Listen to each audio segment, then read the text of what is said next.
An email address cannot be an legal impression, a mental theory, a litigation strategy.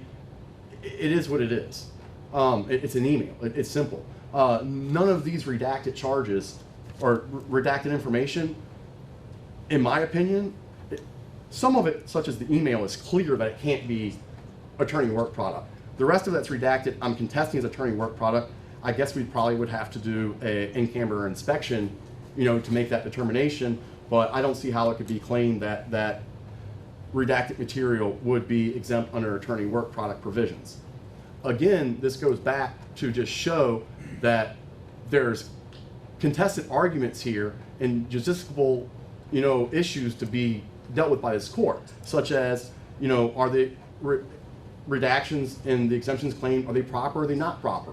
If they're not proper and they unlawfully refused it, then again, I'm entitled to my cost, which is another issue that has not been dealt with.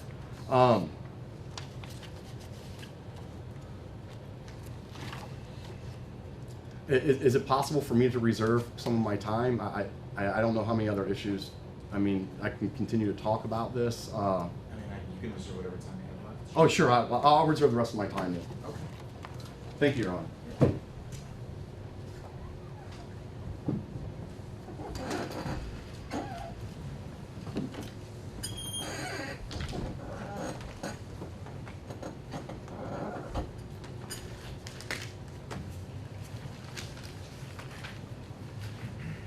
Good afternoon, Judge. May it please the court, Matthew Mandel for the defendants.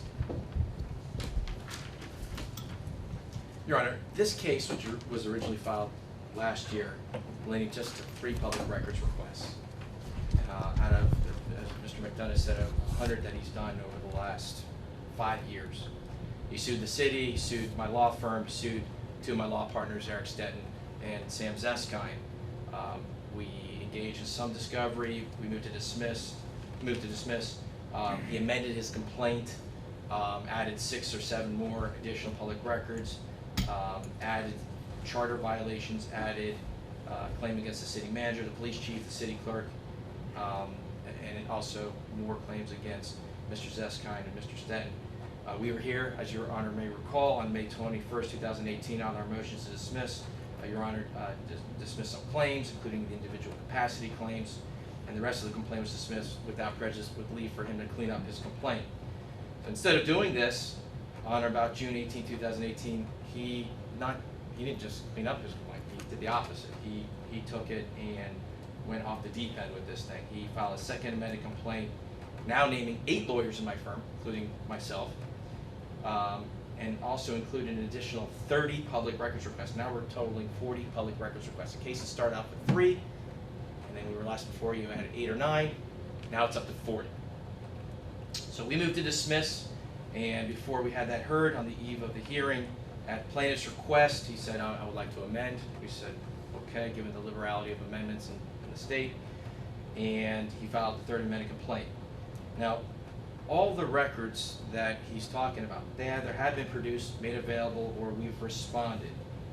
It is important that in his complaint, you do not see one, in the 60 pages that he alleges stuff, doesn't seek the production of any records. Look at his prayer for relief. He does not seek the production of any records. He's saying that some records took too long to produce, but most of them were, so that the city may have charged too much, or that the city improperly withheld or redacted some documents.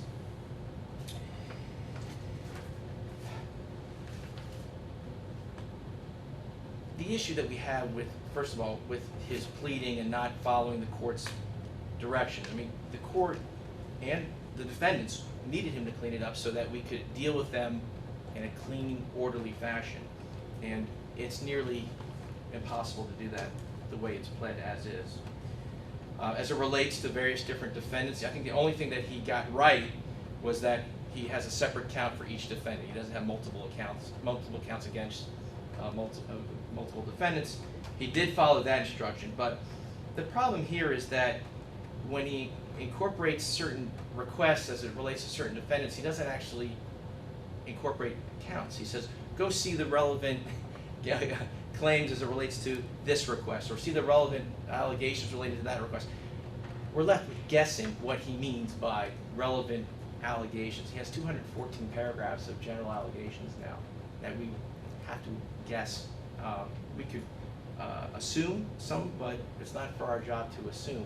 He needs to specifically plead out exactly what he needs to plead out as it relates to each defendant, which is what Your Honor instructed him to do. And there is precedent, Your Honor. There's the Barrett versus City of Margate, which is a 4th DCA case, 743 Southern 2nd 1160, and I apologize that wasn't included in our materials that we sent to you. And another case, Kozich, K-O-Z-I-C-H versus Kozokov, K-O-Z-O-K-O-F-F, 945 Southern 2nd 533, also a 4th DCA case. And there we were dealing with also both scenarios where pro se plaintiffs were given instructions to plead a certain way, to clean up their complaints, and then we get what we get. They got what we got here. Instead of something that's tighter and cleaner and more organized, we got a manuscript. And that's what we have, Your Honor. We have a manuscript with exhibits, a whole notebook worth of exhibits, and 60 pages of allegations.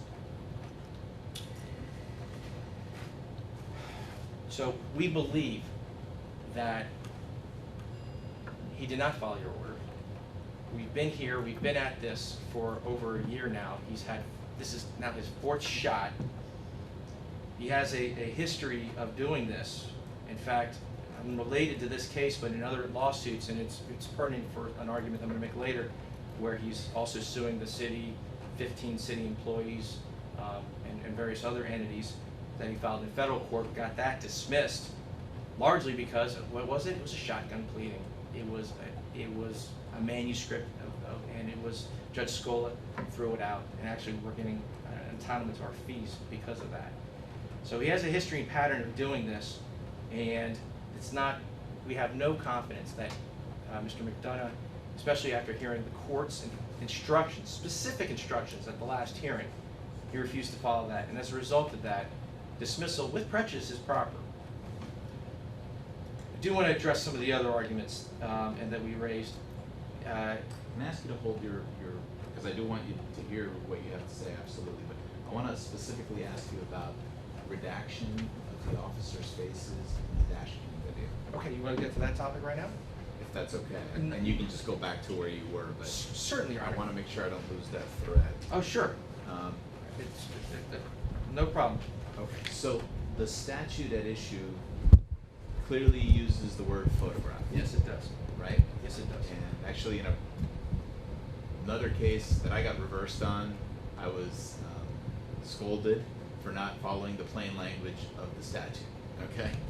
And my question is, it clearly says photograph, and there are other parts of 119, are there not other parts of 119.071 that use the words, and I'm looking at it, videotape or video signal, or let's see, there's actually, I'm trying to figure out where it is, but it says a photograph, videotape, or image of any part of the body of the victim of a sexual offense prohibited under the pertinent sections, regardless of whether the photograph, videotape, or image identifies the victim.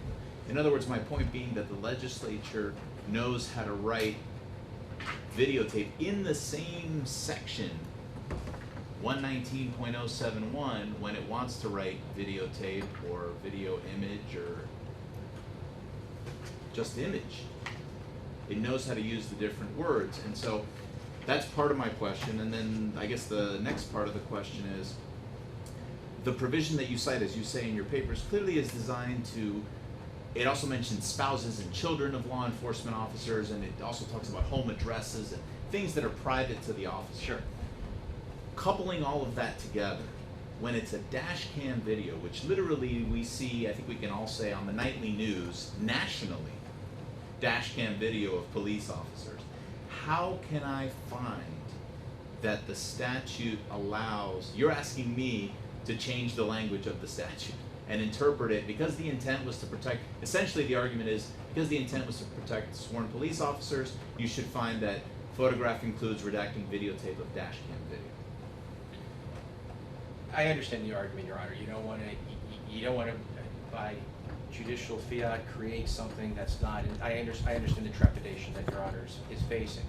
But I think when we take a step back and you look at the legislative intent of what the purpose of the statute. I get in trouble there. Well, right? Because the words on, we don't even get to legislative intent if the words on the page mean what they say. And then you couple that with, in the same, not just other parts of the Florida statutes in general, in the same section 119.07(1), they use the words videotape in the same sentence. So if the intention was in that provision, I mean, the word videotaped appears numerous places throughout 119.701. I think that we're not asking the court to create a special standalone exemption. I understand what you're saying. It says it in one part of the statute, but it doesn't say in the other. Does that mean that the legislature intended that to happen? And I would tell you that the answer is no, because that would run completely counter to the legislative intent. Why? Why? Because when a police officer is acting on the job, okay, people are seeing this happen. It's on the nightly news. How is that a threat? And I'm not relying, for the record, I don't want anybody to say that Raboul relied on, NBC News or any other news. But how is that a threat to the police officer, sworn police officer, acting in the scope of his duty or her duties? How is that a threat to their personal, familial safety, which is clearly the intent of exempting their home addresses, their home telephone numbers, their personal information regarding them and their spouses and children? And photographs. So clearly, there's no question it says photographs. There's no question it says photographs. And the intent of this statute was for their safety, and that's one of the things that the legislature. Do you really think that? Okay, if you want to go to the intent debate, do you really think the intent of that was to keep exempt dash cam video of roadside stops? If you could just follow what my argument, Your Honor. Well, but answer that question. Is that really the intent of that? To exempt dash cam video? The intent is, I would say that it is yes, because with the photographs, if you have, let's say you have still pictures of the dash cam video, okay? If it was just 5 or 6 stills of a police officer conducting a roadside test or whatnot, okay? Clearly, that would be exempt under the reading of this statute, and I think Your Honor would agree with me on that, because that's a photograph. Photograph is a photograph. That's right. But if you put now that you put a series of photographs, so basically, is it for me to question the wisdom of what the legislature chose to put no, but in I the think statute? No, it's not obviously. But I think at the end of the day, we're talking about a series of photographs put together. Now, maybe that used to be the case with, I don't know who invented film, Marconi or whoever it is that put a lot of different pictures together to make it, when you flip the book and it shows motion. I don't think that's where we are in this day and age. Well, same thing with photographs too. Photographs are all digital now too. Well, the legislature used the word image in this section. They know how to use the word image when they want to use the word. If this said image, I might agree with you that moving images are images. Live action, recordings of images are images. It makes no sense, Your Honor, that you can have photographs of the same situation and that's protected, but a series of things together. When you say same situation, though, I think the way I read the intention of that provision, it looks like it's in a personnel file. Somebody has a personnel file that has their home address, home phone number, maybe they take a picture of you, they put it in the file, and that shouldn't be disclosed to the public because we don't want people to be able to find, rightly so, our law enforcement officers' home addresses and see where their kids are and their spouses and schools and all that stuff. That's designed to protect them. But I don't see how, even if I go to intent, which I'm not suggesting I should, but even if I go for the purposes of this discussion to intent, how dash cam video falls within the intent of protecting the safety and personal identifying information of sworn law enforcement officers. I don't think that that's what you need to do. I think you need to look at what is here, and what we have is an interpretation that would turn this statute, make the statute nonsensical. We can't make that determination. We can't do that by allowing a video, but not redact that, but allowing for the redaction of photographs of the same thing is a construction of the statute that does not make sense. It's not sensible. Okay. And that's what we're saying the court can't do. The court obviously can't put in its own definitions. I get that. But you also can't do it in a way that makes the statute not sensible, and that's the argument that we're making here. Okay. So go back to, hopefully you kept your. I did. Good. Thank you.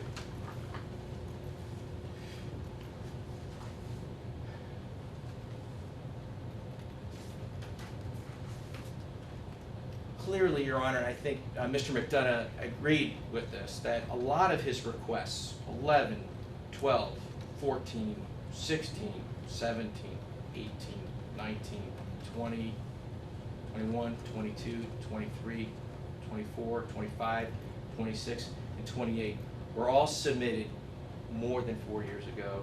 He admits that that they are past the 4-year statute, but he's arguing this relation back argument to try to bootstrap it to his original complaint from July of 2017, where he only asserted 3 claims for 3 requests.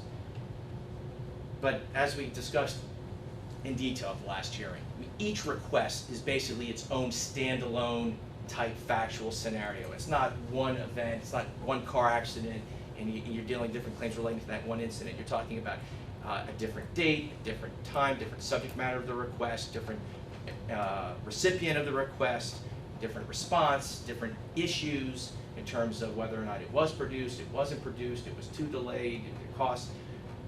Factually, it's not the same, and under the law, it has to. They each are considered separate transaction or occurrences based on different facts. They don't relate back. Clearly, those claims are time barred, Your Honor. The issue that he talks about, I want to get into the collateral estoppel. He keeps talking about, I keep bringing up request A, I'm not relitigating that. That is a done deal, we know that. It was before Your Honor, we went up to the third, it was affirmed in part, reversed in part, basically withholding all the exemptions. Now he's saying, I'm not relitigating request A, but I got 2 more requests that are almost exactly the same, request number 2 and request number 34. He's basically attempting to relitigate those same issues, and clearly they are barred. Now what he's trying to say is, well, when I filed request A, the claim against the city hadn't run by statute of limitations. Now it has, so there's now it's right for me to seek those documents. But he's wrong there, and the reason why he's wrong is because in his response, Your Honor, the notice of claim that was at issue in your first case with him, the 768 notice, which he says now the claims have all run and there's no more claims. He says in page 19, footnote 7, that the 768-28 notice of claim was for actions taken on October 28, 2012, for which plaintiff brought claims in the federal court, which defendants have cited the recent dismissal with prejudice. That was the case I was alluding to before Judge Scola. Dismissal therein was due to plaintiff's former counsel repeatedly failing to follow the federal and local rules and for the shotgun pleading. Now it's important, Your Honor, that you say that is somehow related to the federal case.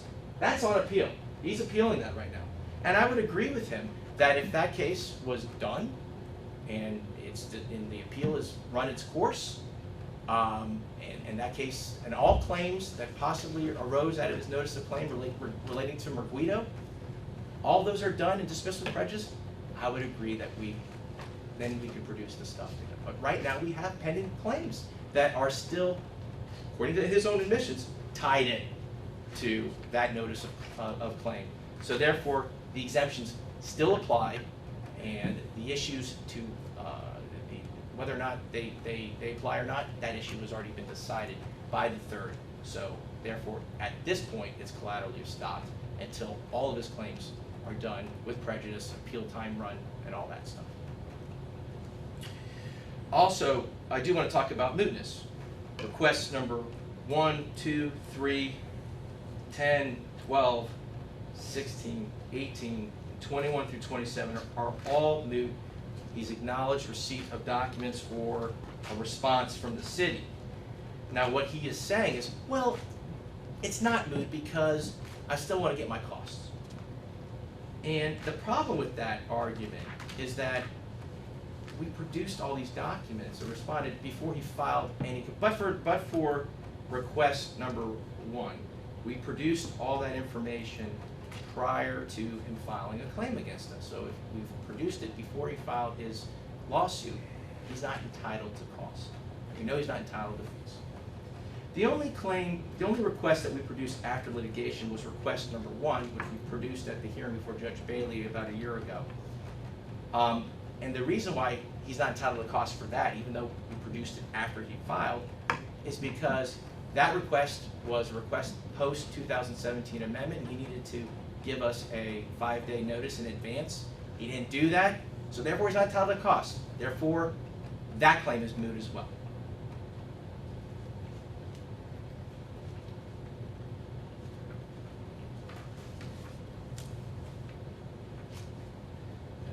I do want to touch a little bit on the fact that he's saying, well, I'm seeking declaratory and injunctive relief, and that's why my claims are not moot. And he really didn't get into that in detail, and we did talk about this quite extensively in our pleadings, and I apologize for the redundancy of the pleadings. If I knew we were going to have one hearing, I would have filed one omnibus type motion, and I was able to figure out what was being repeated. There was a lot of repetition, so I apologize for that.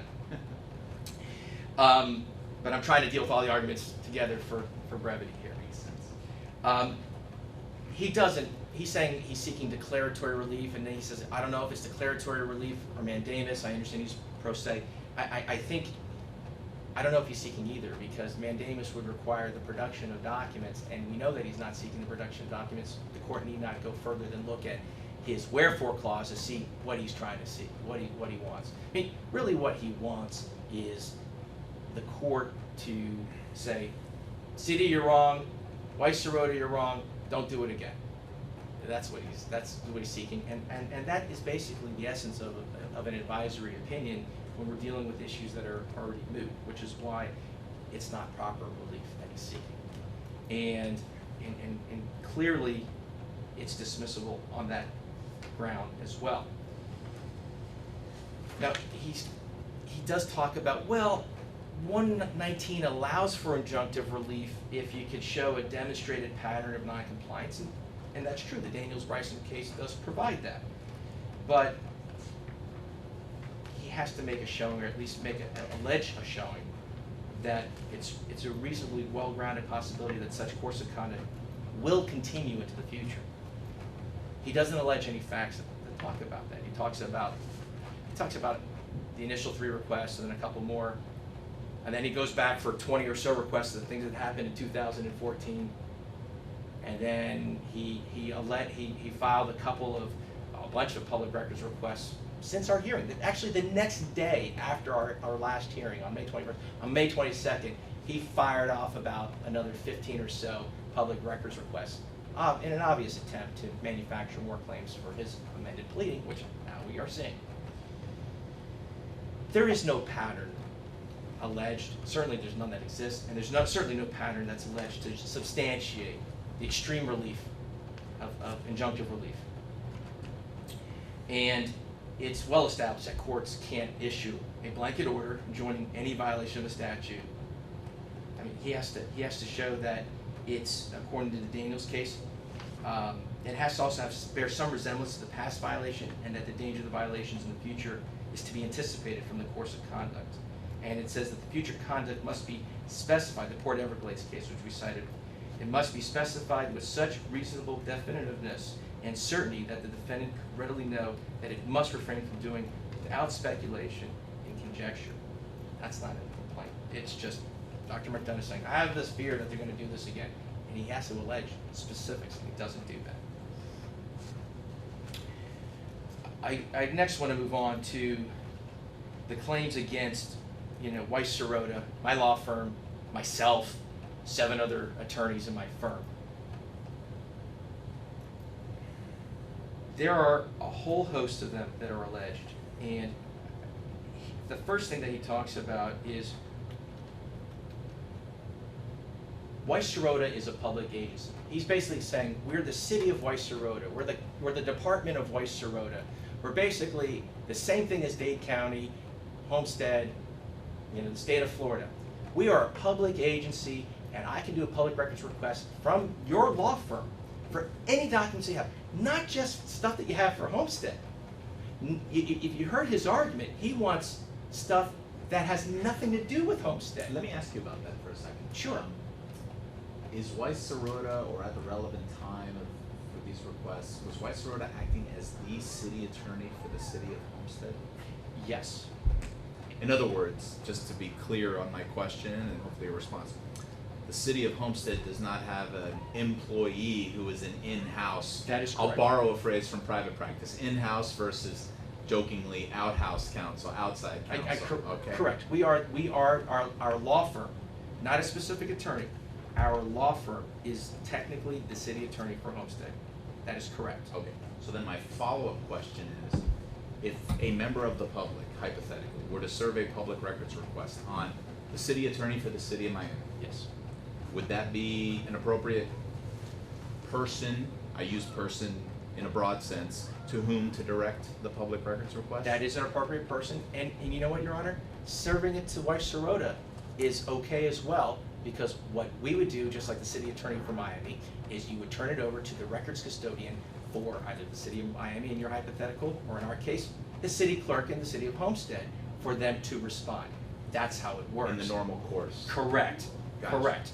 And that is, again, we get public records requests all the time. We being Weiss The Weiss Sirota, yes, for our various different cities. For So- which Weiss Sirota serves as a city attorney, and if we get them, what we do is, in due course, we send them immediately, as required by the law, to the city, for the city to respond. And under the recent statute amendment, Your Honor, public records requests need to go to the city, even if you're seeking information relating to the contractor, and then it's incumbent upon the city to go to that contractor, say, contractor, give me all your documents, and then what we're gonna do is, gather them up, and then, give the estimate to the requester, and then subsequently produce it.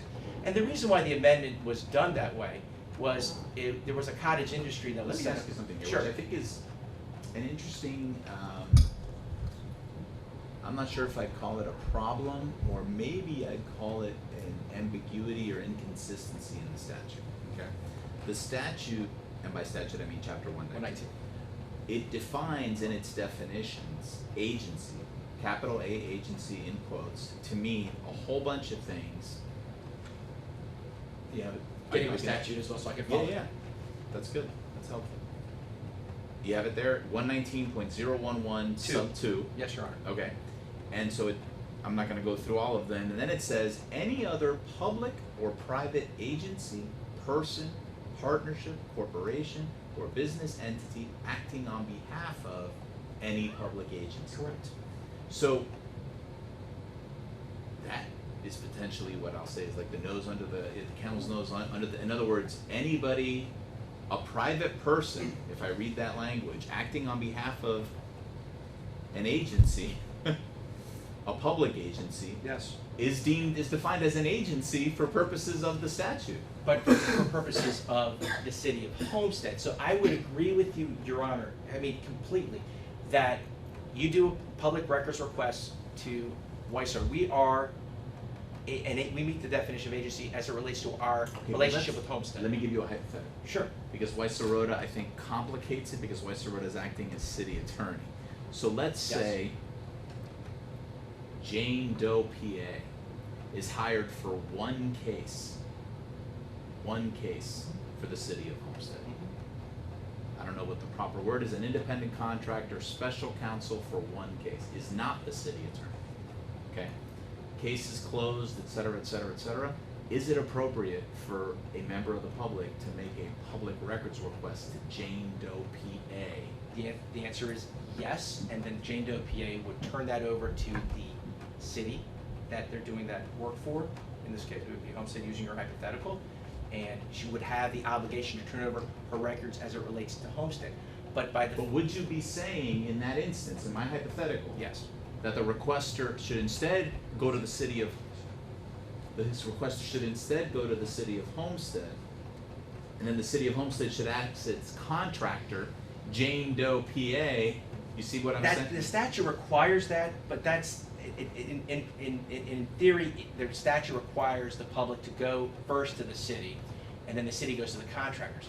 In reality, what happens a lot of times, Your Honor, you know, people do public records requests to the contractors or people who serve or do stuff on behalf of cities, and that it's incumbent upon.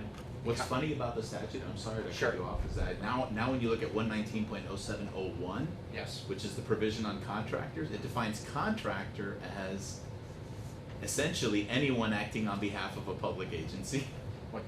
We got two definitions that we serve, basically. And then it also Yes. defines public agency.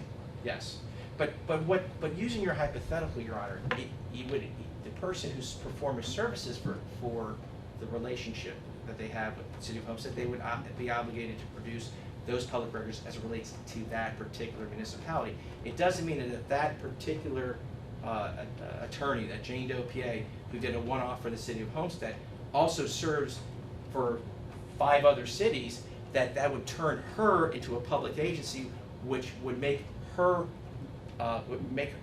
turn over all of her records to the requesting party as it relates to not her relationship with Homestead. Oh no, I mean, what you're referring to is his request for Weiss Sirota's billing records for every public agency. Correct.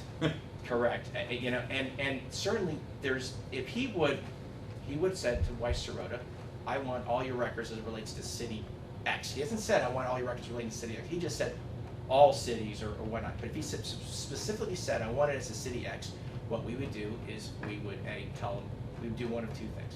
Tell him go to City X and make the public records request from City X, and then which City X has their procedures and policies would come to us, and we would turn over all our documents to City X. Or B, we would forward the request immediately to City X, and City X would then respond. And that's how we would do it. So he needs to go to each of our, technically, he needs to go to each of the cities. And I don't know what Weiss Sirota, I don't know which cities Weiss Sirota represents. It's pretty easy to find out who it's not a secret who we represent. You know, in fact, Dr. McDonough knows full well who we represent. In fact, we've seen emails where he's sent out, do public records requests to all of these cities that Weiss Sirota represents. Here's their website. This is what they do. So he can't come in and feign that he doesn't know who we represent. He knows fully well who we represent and could easily do 119 requests to the city. And if he does that, they will get back to him. They will charge him accordingly, and we will provide what we need to provide under the law, and he will get what he's entitled to under the law. But he can't do it by just saying, Weiss Sirota, by virtue of the fact that you represent Homestead, I want every single thing that you have as relates to all your cities. And better yet, I want to come to your office and sit down and look at everything. He can't do that, and 119 does not allow him to do that. And you know, to your point, which I guess I'll raise with Dr. McDonough when he comes back up here, 119.0701 Yes. specifically says that a request, 0701 sub 3A, 3A. says a request to inspect or copy public records relating to a public agency's contract for services must be made directly to the public agency. Correct. And then it goes on to say that And it's the public agency's obligation to reach out to the contractor. Correct. And in fact, some contracts I've seen have contract language that say, you must comply with 119, and you must keep your records, and you must respond to us quickly. if we you have get to a- do that now. That's a statutory requirement. And if he then feels that the contractor or the requesting party feels that the contractor hasn't turned over all their documents, then there's procedures here that at least 8 days before filing an action, they have to provide written notice, and they have to send it by common carrier delivery service to both the public agency and the contractor. With Although evidence. interestingly, the statute also provides for a civil action to be filed against the contractor Yes, directly. yes, it does, but you have to meet these prerequisites in order to do that. Because, and that makes sense, Your Honor, when you think about it. Because if a local government has a contractor who's just absolutely refusing to turn over documents, and the local and the public agency saying, look, we can't do it. You have to go after them. We've done our best. It gives the public agency the authority to go after their contractor, and then it gives the requester to go after them. And that makes sense. But certain prerequisites have to happen in order to do that, things that have not happened in this case.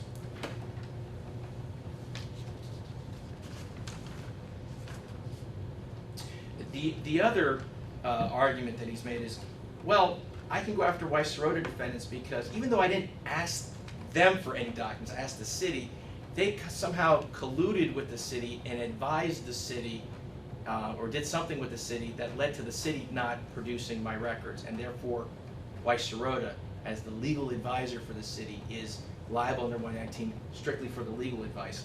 And Dr. McDonough said today, and he said at the hearing on May 21st, he has no standing to sue Weiss-Serota or any ability to go after Weiss-Serota for advice relating to advice that we gave to our clients.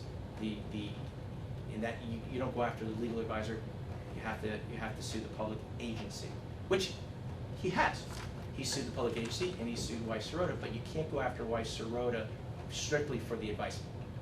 And that's the second argument that he made, and therefore those claims should likewise be dismissed. We talked about that pretty extensively at the last hearing, and we thought that the court had dismissed those claims, that he couldn't, basically on his own concession, that he couldn't go after Weiss-Serota for legal advice. But he's trying to skirt around that and saying how somehow, because we're city attorney, that brings us, that we're somehow, we colluded with our own client to violate 119.